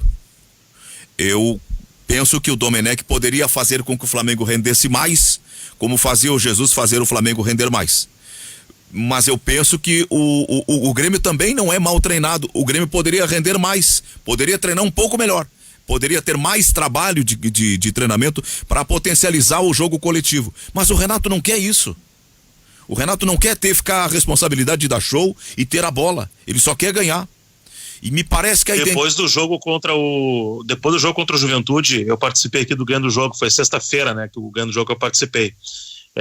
A análise que eu fiz em relação ao time do Grêmio, vendo lá de cima ao teu lado, Zé, é que existe um buraco no meio-campo do Grêmio, e esse buraco que deveria ser preenchido pelo Jean-Pierre, e que até agora não é preenchido pelo Isaac, porque ele não é esse jogador de meio, não é preenchido pelo Robinho, porque ele não tem, porque como eu já disse, passou e deu o ponto, bateu um ponto. É um buraco que tem no meio desse time do Grêmio. E aí a gente vai abrir o espaço para a superexposição dos zagueiros, porque esse buraco no meio faz com que o adversário sempre chegue de frente com a bola dominada, e os volantes do Grêmio a gente teve no último jogo, por exemplo, nos últimos jogos, o Guimarães citou aí Matheus Henrique, a gente está vendo um Lucas Silva super exposto no meio campo, se desdobrando para tapar algum buraco. Tem um buraco no meio do Grêmio. E é um buraco que o Grêmio está tentando tapar com o Gaston Ramírez, que eu assisti ontem no Clássico contra o Genoa. Agora, até chegar o Gaston Ramírez, tem que arrumar um jeito de tapar esse buraco. Eu não sei se o Grêmio não está fazendo um erro de avaliação quanto ao estilo do Ramírez. Quando começaram a falar, eu fui olhar mais, assim... Claro que é um cara que tem bola e tal, mas... meio lento, assim, sabe? Passadas largas, claro, mas é um cara que cada... Gaston Ramírez, ontem eu assisti o Derby de la Lanterna, ele me lembrou muito o Douglas de 2016. Pois então. Perfeito, é exatamente isso que me veio à cabeça. Mas acho o Douglas mais parado. O Gaston Ramírez, ele mais sai mais, ele dá, sabe? Só que mas em 16 ele não era tão parado. Não? Lembra do o Douglas ajudou a puxar aquele super contra-ataque contra o Galo. O Douglas apareceu dentro da área. Ele pifa que nem o Douglas, ele cobra falta que nem o Douglas, ele lança que nem o Douglas. Cobra. Ele chuta de fora da área. Isso aí tem uma coisa. Tudo isso tem uma baita contratação. Eu não tô falando de qualidade, eu tô falando de estilo, tá? Independente. Aliás, a inversão de jogo pro gol da Sampdoria é dele ontem. Sabe o que significa isso? Ele é um ponta de lança, ele não é um armador clássico. Sabe o que significa isso? Não significa nem que é bom nem que é ruim. Significa que o Renato está perseguindo dentro da cabeça dele o seu modelo ideal, o seu time ideal, que nada mais é do que um resgate a 2016 e 2017, porque ele considera aquilo ideal. Só que eu acho que nesse tempo o futebol, ele como uma locomotiva e como um processo super dinâmico, atropelou esse tipo de modelo. E hoje o futebol ele é rápido, ele é juntar quando tu não tem a bola, pegar a bola e ligar quando tu tem a bola, o mais rápido possível. 16 é o primeiro ano do Renato? 16 é o primeiro ano do Renato, quando tinha o Douglas com lua de falso 9. Ele pegou pelo meio do ano, não foi? Então eu acho o seguinte, o resgate do Renato a 2016, ele significa uma antítese da própria atualização que o Renato poderia ter. Ele é um resgate. E eu não fico muito satisfeito. Como é que era o modelo do Roger, Carlos? Era esse modelo também, era um modelo um pouquinho, talvez com um pouquinho mais de intensidade na transição. O Grêmio tentava resolver o jogo no começo. Tentava resolver o jogo no começo, é verdade. O do Renato não, do Renato era cadência. O Renato era uma posse de bola absurda, assim, né? Eu acho que o Renato quer resgatar o que ele fez em 16 e 17, mas eu acho que o futebol ele passou voando por isso. Não sei se o Grêmio vai ter sucesso assim. É a minha. Os ouvintes estão entrando na nossa conversa. A gente está falando aqui sobre um Grêmio com ou sem identidade. Ele diz assim: a identidade do Renato é zaga que persegue, volância de toque e pegada, um ponta que marca, um ponta que joga, o meia que hoje não existe e um 9 que abre espaço. Isso aí é característica, mano. Hoje, tem razão. Hoje é como a gente enxerga mesmo. Mas isso aí é uma maçaroca, né? Como é que o Grêmio joga? Identidade é a tua carinha ali, a tua foto 3x4, que o Zé Aldo tem dois registros diferentes. Um em Porto Ovanda e um em São Luís Gonzaga. E não tem muito espaço no em volta. É, assim, aquela carinha ali. Aquela ali é a identidade. Quem tu é? Eu te pergunto, quem tu é? É isso que eu quero do Grêmio, entendeu? Saber do Grêmio. Ainda mais que o Grêmio sempre teve, né? Nos últimos anos. Então não tem como a gente não cobrar isso. Lá em Massachusetts, o Lowell tá dizendo... olá, bom dia, para descontrair, eu estou curioso para ver a camisa comemorativa do Novembro Azul do Internacional. Diz que tá acompanhando, ganhando o jogo nos Estados Unidos. Deve estar frio por lá, eu tô vendo as imagens da eleição americana e os caras de gorro. Eu dei uma olhada nos joguinhos de futebol americano também, tá nevando. Penso que Renato sempre escalou times com jogadores com qualidades individuais. A diferença de times anteriores é que tinham a qualidade coletiva. É a observação do nosso ouvinte. Qual é o nome dele? Edenilson. Obrigado, Edenilson. Tá com uma criança linda no colo aqui mandando a mensagem. Pois é, se o Renato não quer treinar o Grêmio, é mal treinado, não acha?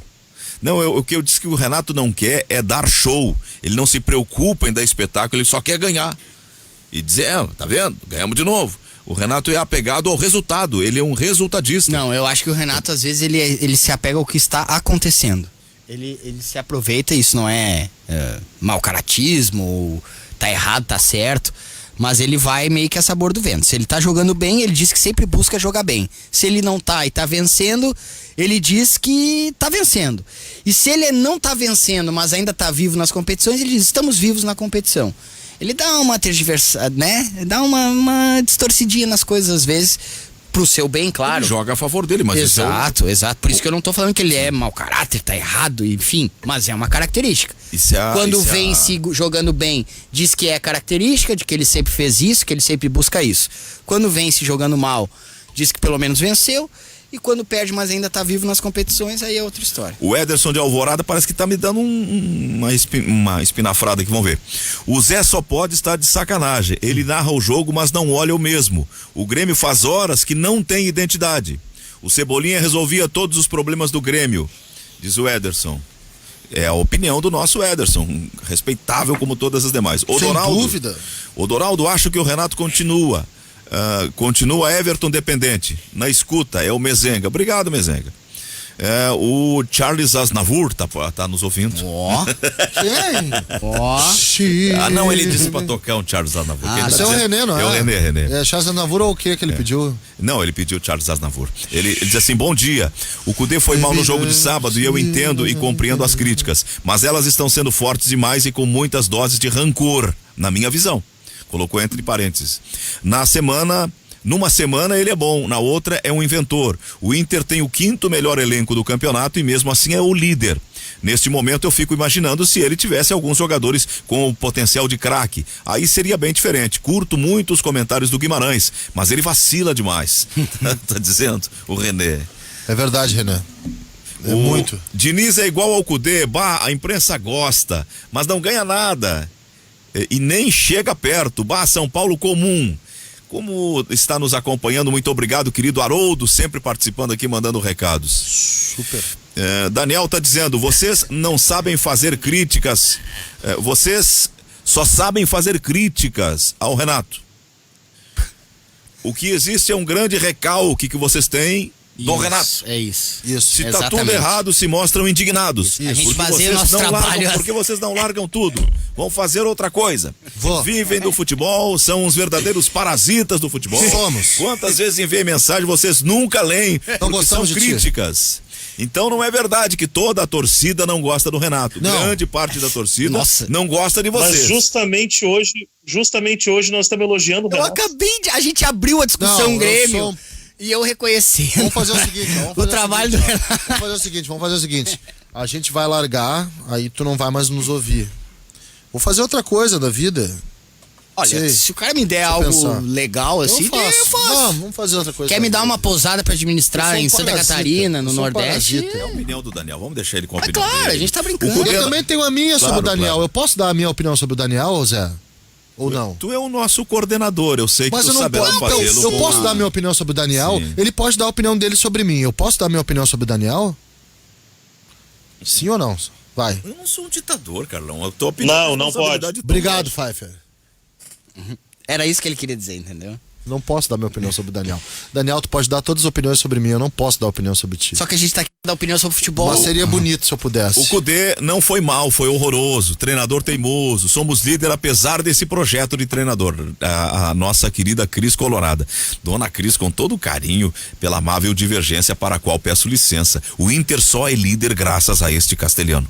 E ao trabalho dele. É que também Não se iluda, Dona Cris. a falta de títulos também Mas é a minha opinião, faz assim. tudo ficar ruim, né? O Odair era a torcida Não, eu queria o vou te dizer pescoço. qual é o problema que o tá. Cudê não dá, são estilos diferentes. O Inter problema que segue tá. respeitável no seu desempenho desde o ano passado, desde, né, que o Odair assumiu e tal. Mas a gente continua aqui achando que tá tudo horrível, tá tudo errado, só erra. O problema que está implícito nesse enfurecimento de parte da torcida do Inter com o Cudê é um sentimento projetado para frente, que ele não vai conseguir ganhar nada com esse time. Então o torcedor já fica magoado por antecipação. Puxa, de novo não vou ganhar nada. Mas milagre não dá para fazer. Milagre não dá para fazer. Ele faz um bom trabalho. É isso aí. O trabalho dele é razoável. É isso aí. Tem média de Com resultado erros. fruto do trabalho dele. Com Num erros, ano totalmente com erros. atípico, com a pressão de não conseguir de conseguir vencer o seu maior rival, recém-chegado, com 3 lesões importantes. E eu não vou citar jogadores que as lesões não dariam tanto prejuízo ao Inter por respeito aos profissionais, óbvio, e não há necessidade disso. Mas a gente sabe que são jogadores muito importantes que o Inter perdeu por essas 3 lesões. É inegável, o Guimarães abriu o programa falando sobre isso. Então ele tem percalços e ainda assim faz um trabalho razoável. Deixa eu dar um abraço aqui, um grande beijo num ser humano que é uma das melhores figuras com quem trabalhei e que tenho saudade, chamado Lucas Rivas, tá ouvindo a gente. Grande, Lucas. Grande abraço. Grande figura, Grande, completamente Beijo pro doido, Lucas. completamente doido, me perguntou no Tudo que ele sábado. não tem a doideira. Me perguntou no sábado Praça, sobre cara. The Clash, né? Se era punk The Clash. Aí eu falei que é uma banda, uma das minhas bandas preferidas. Aí eu falei sobre The Clash e ele se derrete, um grande fã de música brasileira e uma grande figura humana, com muitos defeitos. Um errante. Lucas Rivas é um errante. É um cara que errou muito na vida. Lucas Rivas já cometeu ostentou muitas dreadlocks em sua cabeça. e muitas mandou ver, tá? Mas é um errante, um ser humano falho, de defeitos, e nisso está a perfeição de um cara como o Lucas Rivas. Aqui eu mando um beijo. É um cara muito carinhoso. É verdade. Vou ter que fazer Porém, um vacila. intervalo. Vou ter que fazer um intervalo e a gente volta em seguida. Começamos a atender os ouvintes do WhatsApp e eles se empolgaram, estão mandando muitas mensagens aqui. Quero agradecer também e atendo 2 recados aqui pelo Facebook e a gente vai fazer um intervalo. Valério Barbosa, o grupo do Inter é reduzido, ainda mais que os da base não mostram nada demais. Afonso Santana, eu estou ouvindo aqui em Vilhena, Rondônia. Puxa, que lugar distante, mas que lugar carinhoso com a Rádio Guaíba. Afonso Santana, Grande Vilhena. Muito obrigado, Rondônia, por estar nos acompanhando. Tenho clientes em Vilhena, terra boa. Ei, terra boa! O 29 pinga também em Vilhena. Vilhena. De norte a sul. Nossa querida Nara Pena, ela está dizendo torcedora sofredora e torcendo para que o Inter seja o campeão do Campeonato Brasileiro. Essa é a preocupação do torcedor do Inter, ele quer ganhar o título. Concórdia, Santa Catarina, na Guaíba, João Fernandes Siqueira, muito obrigado. Erenilson Silva, boa Guimarães. João Hartmann, ruim, não sei o que. Esse Erenilson mandou recado. Eles estão brigando entre eles. Mandou o cara ir pra Gaúcha. A bronca é deles, lá não é nossa. Ari Júnior, faltam peças de reposição e para aumentar a qualidade da dupla Grenal. Eles estão pedindo contratações para os dirigentes, para o Marcelo Medeiros e para o presidente Romildo Bolzan.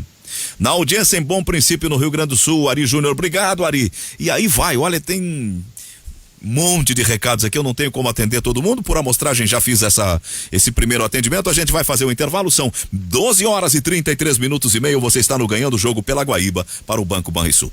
Perguntei pro Carlos aqui, que é bom de memória, qual era o último título gaúcho do Inter. E o Gutierrez respondeu. E o Gutierrez respondeu 16. Eu abri aqui, o Inter tem 45 títulos, ganhou 27, 34, 40, 41, 42, 90, enfim, e ganhou 14, 15 e 16. Foi o último título. Qual é o raciocínio que eu quero estabelecer? A bronca da torcida é uma bronca do inconsciente. Não, o Inter ganhou 11, 12, 13, 14, 15, 16. Sim, Foram 6. 9, 11, 12. Segue que tu chegou no ponto. Eles estão passando por um processo assemelhado ao qual passou o torcedor do Grêmio. O Grêmio ficou muitos anos sem ganhar títulos. E aí eles começavam a desconfiar de tudo, que nada prestava. Porque o que eles queriam era o título, independente de prestar ou não prestar. Então eles até descartaram bons profissionais ao longo do período por conta da falta de títulos. O Inter não ganha um campeonato brasileiro desde 1979. O Inter não ganha uma Copa do Brasil desde 1992. Você já tem noção de quanto tempo o torcedor colorado não ganha isso? E não ganha uma Copa Libertadores desde 2010. É uma década. Se a gente considerar... E aí o Gauchão, ele viu o Novo Hamburgo ganhando, o Grêmio emendando uma sequência. Se a gente considerar, né, Zé? Ele vai pirando. Se a gente considerar que a gente estabelecia o jejum de títulos do Grêmio entre Copa do Brasil, Libertadores e Brasileiro, o Inter também tá num jejum desde 2010. Ou 11. O Gauchão, se a gente né? considerar a Recopa, 11. Sim. Mas também tem que avaliar um pouco mais profundo. Vale pro Grêmio. O Grêmio, nesse período sem 15 títulos, fez final de Libertadores, sabe? Apareceu algumas vezes, foi vice-campeão brasileiro. Não é assim uma coisa absurda. Não é, por exemplo, o que acontece com um Botafogo, um Fluminense e um Vasco. Que além de não conquistarem, nem chegam perto disso. Mas concordo contigo. O Inter, claro que a torcida sente isso, né?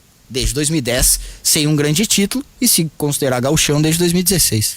Aqui é uma comparação bem interessante com o números que está fazendo. Qual é o nome desse ouvinte que tem uma Kombi colorida aqui? Paulo César Menezes. Ele diz assim: oi, boa tarde. A campanha do Odair no ano passado e também a anterior, no primeiro turno, 33 pontos e 38 pontos. Eu falei 39, desculpa. Finalista da Copa do Brasil, final de gauchão, fase de grupos da Libertadores em primeiro lugar, no geral em segundo. Então, com tanto cartaz, o Kudê não vejo ser um técnico melhor, apenas com um conceito diferente de jogar. Abraço a todos. Olha, seu Paulo, o senhor só está confirmando a minha visão. A torcida do Inter queria correr o Odair. Por quê? Porque não tendo o título da Copa do Brasil, que ele acabou perdendo no confronto contra o Atlético em casa, tudo que ele tinha feito não prestava. Era o maionese, era o principiante, era o incompetente, era não sei medroso. O quê. Então, a ideia que me parece contaminar o raciocínio, a reflexão do torcedor do Inter, é a da ausência de títulos. O Inter botou fora um técnico que não era ruim. É uma bela reflexão. Justiça seja feita, tá? Trouxe, na minha visão, um treinador melhor. Ou pelo menos hoje melhor. Eu acho que tem alguns... Eu acho que é uma bela reflexão a tua. Muito boa mesmo. E eu acho que tem componentes de imaginário que tomam conta dessa exigência que o torcedor do Inter tem, que são até preocupantes, que fogem um pouquinho da realidade, falassem subconsciente, né? Ou inconsciente, melhor dizendo. Falassem inconsciente. E é uma ausência quase de racionalidade na hora de analisar as coisas que acontecem. Porque qualquer reflexão mais desprovida de uma paixão ou de um sentimento de frustração, que é pelo qual vive o torcedor do Inter com essa ausência, ela, num pensamento lógico, vai te apontar que o Inter é um time com um treinador muito bom, com um elenco que não tem o potencial para ser campeão, com uma campanha muito boa, e mesmo passando em Libertadores, passando em Copa do Brasil, porque é muito difícil perder para o Atlético Goianiense, e em primeiro lugar no Brasileiro, se quer mais. O pavor é que não é que o Inter não existe a satisfação, o regozijo com estar no primeiro lugar do Brasileiro. Existe um temor por perder já esse primeiro lugar. É mais ou menos como... Eu sei porque tem ser humano que age assim, que sofre por antecipação. Eu sou um pouco assim. Eu sou muito assim. Né? A gente, quando inicia um processo, a gente já vai pensando que não vai dar certo. Né? A gente acredita que não vai dar certo. É o que o torcedor do Inter está observando com a liderança do Brasileirão. Eu acho que vai além. Ele já fica pensando, como é que vou ficar se não der certo? Isso, perfeito, cara. Tu tá bem hoje, hein? Não, é num estágio à frente, né? É por isso, quando tu dorme mal, tu viaja bem. Que é isso. Mas então, nós estamos chegando a uma conclusão. Que a conquista de um título pode colocar as coisas num nível de racionalidade mais Não tem afinado. nenhuma dúvida disso. Nenhuma dúvida. A exigência que o torcedor do Inter que eu vejo ter, e são torcedores diferentes, né? São torcedores de faixa etária diferente. O torcedor mais velho tem a exigência de algum dia rever aquilo que foi nos anos 70, e o torcedor mais novo tem a frustração de, sei lá, Sabe onde eu vejo isso no ausência de Grêmio? título mesmo. Sabe onde eu O vejo Grêmio isso? teve isso, só que o Grêmio, o comportamento é diferente.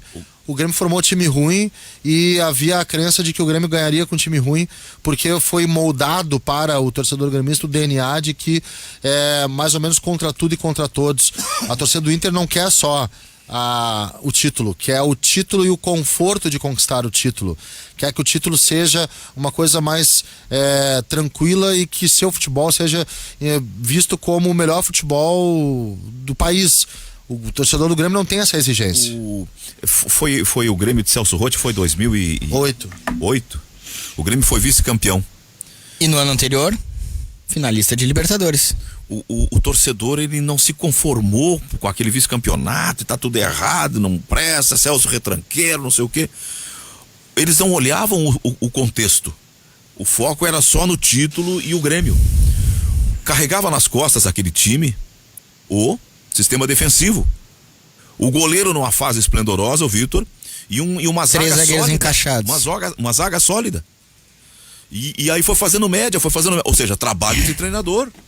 Celso fez um grande trabalho. Aí perdeu pra quem? Perdeu pro São Paulo já na reta final. O São Paulo foi buscar, mas o São Paulo tinha um grupo. E com explicações intramuros que o Pfeiffer já deu algumas vezes aqui, né? Com eleição no meio, que atrapalhou. Claro, que atrapalhou e tudo na mais. reta final. Exato. E o Grêmio não tinha, além de tudo isso, o Grêmio não tinha dinheiro para ir além do que ele conseguiu montar. Era aquele o grupo. A fase era uma fase eram tempos bicudos. Então o torcedor do Inter não está fazendo essa reflexão. Essa direção que está aí está sendo responsável com a própria história do clube. Não acha que o Marcelo não gostaria de deixar o Inter campeão brasileiro, ir lá e trazer um grande jogador da Europa, repatriar um grande nome que está fora e montar um time assim com jogadores caríssimos para dar mais certeza de conquistar o título? Mas ele não pode. Então ele está sendo responsável. Eu tenho muita admiração pela capacidade do dirigente que consegue se controlar e não sair de forma perdulária gastando o que não tem e deixar dívida para quem vai assumir depois. Ele já pegou o Inter com muitas dificuldades. Então tem todo um contexto que o torcedor do Inter não está interpretando nessa hora. E só está considerando o seguinte: esse treinador já perdeu 5 jogos, 4 jogos pro Renato. E aí reduz o cara a nada. É uma avaliação equivocada, vocês me desculpem. É que é uma avaliação ansiosa, né? É uma avaliação que as pessoas querem logo os resultados. O quanto Alexandre Pretzel me quanto à coloca consequência que o Guimarães falou, né? Que existem peculiaridades do torcedor do Inter e do Grêmio, mas tem consequências padrão nisso. Que são aquelas, digamos assim, de impaciência, achar que tá tudo errado, que tem que trocar treinador. Esse período de jejum gera, claro, consequências distintas, mas algumas semelhantes também, né? O Pretzel coloca aqui até sobre algo que ele recebeu de um pedido do Cudê em contratar o Montoya, aquele que passou pelo Grêmio, que era do Rosário Central. Enfim, pelo que eu vi dele no Grêmio, eu acho que é um jogador que não serve. Acho que não tem também isso, porque até porque o Inter vive colocando que... Ele tá dando uma informação ou é uma sugestão? Não, até perguntou assim, se teria isso. O que vem do Inter é que não tem dinheiro pra nada. Pra absolutamente nada. O próprio Cudô falou, não há plata. Não há plata e não tem como contratar. O Rodrigo Caetano falou que a situação agora é de equilíbrio financeiro. Os dirigentes estão falando em não contratar mais porque não tem dinheiro para contratar mais. Essa é a versão que chega. Vou dar uma sugestão então como a gente é pretencioso, né? Vou dar uma sugestão pro gringo. Mete esse volante americano aí pra jogar que vai dar dinheiro. Johnny? Eu já reconsiderei a minha posição sobre ele. O Johnny é bom, cara. Eu também acho. Eu gostei do Johnny. Vai te dar resultado técnico e vai dar resultado no caixa lá na frente. Eu acho ele um jogador bem interessante, bem moderno, bem... Eu gosto de fazer... Quando alguém critica algo, e a gente também tá dentro disso, eu costumo perguntar assim, tá, mas então faz o quê? Fazemos o quê? O Inter, com esse tanto de lesão, com a campanha que vem fazendo, com os erros, claro, vez por outra do Kudê, esse torcedor que tanto critica, assim, que até se irrita com certas atitudes do treinador, o que ele sugere? Daí ele vai dizer, trocar por quem? Eu não tô fazendo uma pergunta que eu já sei a resposta, tá? Tô fazendo uma pergunta mesmo. Quero saber o que as pessoas gostariam que fosse feito caso a gente concordasse que tem que sair o Kudê. O Palmeiras estava ali com a boquinha aberta esperando para dar o atraque e levou o rapaz. O Inter ia fazer a maior bobagem quando começou a dar aquela sequência de jogos ruins ali, a pressão da torcida. Cara, tem que ficar. Todo mundo tá de olho no técnico. E outra, ficar até final de contrato, não é nem final de temporada, é final de contrato. Porque eu não posso, se daqui a pouco não vir o título do Campeonato Brasileiro, não ter título de Libertadores, não conseguir triunfo na Copa do Brasil, vai começar uma certa pressão no final da temporada. O que eu discordo. Porque já teve amostra suficiente para a gente considerar o Inter, ou melhor, o Eduardo Kudê um treinador capaz e adequado até para o Internacional.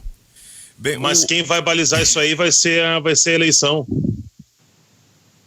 Mas tu acha que os candidatos em que pese de linhas diferentes, todos eles não confiam no Kudê, Pfeiffer? Não. Só ver as manifestações que eles estão fazendo nas redes sociais. A boa parte daqueles que fazem campanha, é claro que tem um momento, né? Eles esperam os problemas acontecerem para que eles consigam angariar votos, mas pelo que está sendo falado agora, no meio da campanha, o Kudê só fica com a situação. Que eu discordo.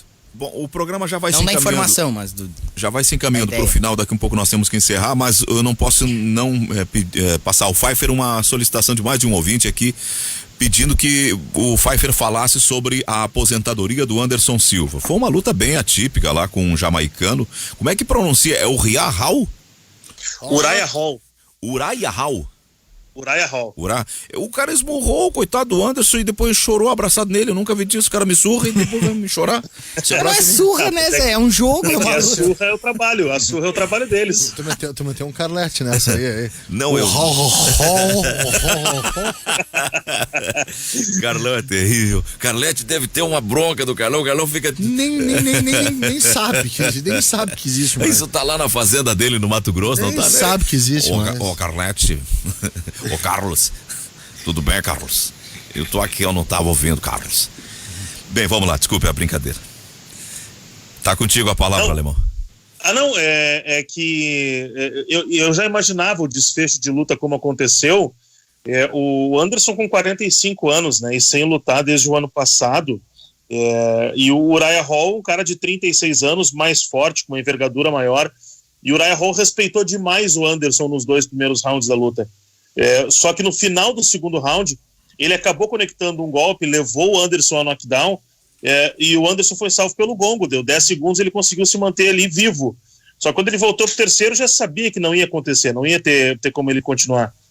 O que ficou, na verdade, foi a frase do Dana White, foi muito forte, que ele nunca deveria ter deixado essa luta acontecer, né, por respeito ao Anderson, mas o que o Uriah Hall fez foi um profissionalismo gigante. Primeiro, respeitando o Anderson no início, sabendo que se ele der brecha, o Anderson vai entrar, e aconteceu isso, ele deu alguma brecha e o Anderson conseguiu entrar no início da luta, mas é claro que a falta de ritmo e a idade pesou ali naquele momento, e o choro do Uriah Hall, o Uriah Hall até pede desculpas pro Anderson. Chega um momento que ele diz, desculpas, mas eu tinha que fazer isso.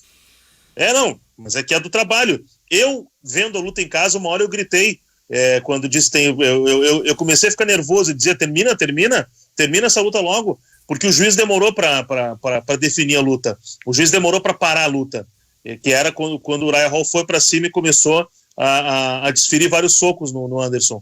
Ali eu gritei, tem que preservar o Anderson, tem que parar a luta, e que já aconteceram em outras oportunidades, a gente já viu isso acontecer.